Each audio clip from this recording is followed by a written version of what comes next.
the dot. Arthur Griffiths in the BT studios, and today's title is Executive Producer of Paper Rain Performances. Anything fun that happens in this city, you have your hands in. Well, either as a spectator or someone that's hopefully behind the scenes putting something on. And this show that we're working towards is really exciting. And as you said, it's about fun. Some fun summer in the city of Vancouver. There you go. Bon Jovi. John Bon Jovi is a huge name to have as your kickoff, but tell us about the idea behind the Urban Forest concert series and how this all came about. Well, almost 2 years ago, my business partner, also executive producer, Dennis McDonald, came up with the idea of putting on some of the greatest acts performances in outdoor settings. And you know, when you're from Vancouver, it doesn't take you very long to look at Stanley Park.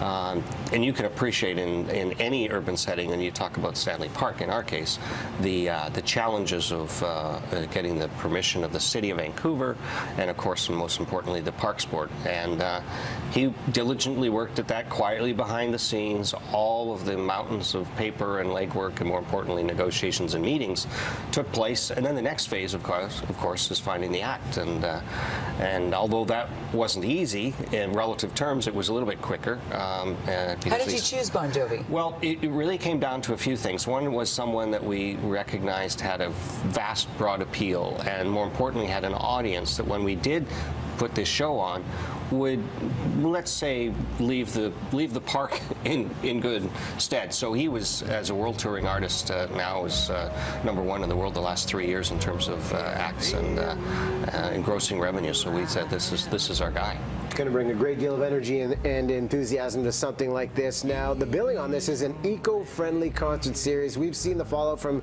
you know, the cleanup that goes into music festivals and things of that nature. What's the stage setup going to be like, and how do we ensure the area of Brockton Field is going to be intact? Sounds like a Parks Board meeting. It does. He's very particular. Riaz has his spreadsheets. No, this is fantastic, actually. What we did, never mind what the Parks Board wanted. Of course, internally, we recognized that we are treating a crown jewel, so to speak, and we wanted to make sure.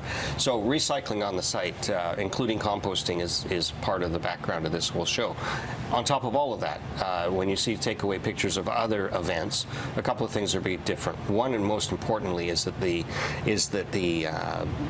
venue itself is going to have seats. We're going to have 10,000 seats. So you're not having people throw stuff on the ground. We have over 130 volunteers who will be walking the site, showing you around, making sure you've got what you need or directional things, but also picking up after you if you happen to drop something on the ground. So that's numbers-wise, that's a pretty different show. So, like I said, we got 10,000 seats as opposed to standing at an outdoor festival, and then 4,500 people will be sitting on the knoll up at Brockton Fields on the grass. So, really different ambiance. So 14,000 people total for this show, and yes.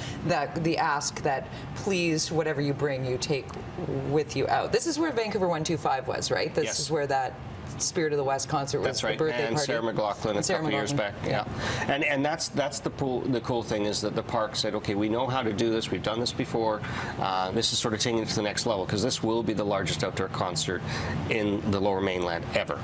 And it is in, as we said, the crown jewel of our city. And so, outdoor concert, John Bon Jovi, the feedback we've received by people is just spectacular in terms of can't wait to be there. How do I get there? All those sorts of logistical questions, which walk today in, we're having. Out. Yeah, and that's interesting because given someone on a Saturday night, in this case, walking in and out of that park, it's a beautiful setting. We're lighting the pathways along the seawall, and there's bikes coming in. We've got a bike valet on site.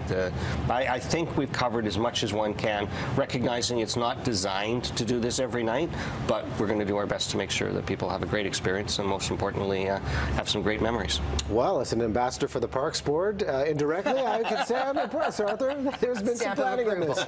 Well, August 22nd goes down, Brockton Field.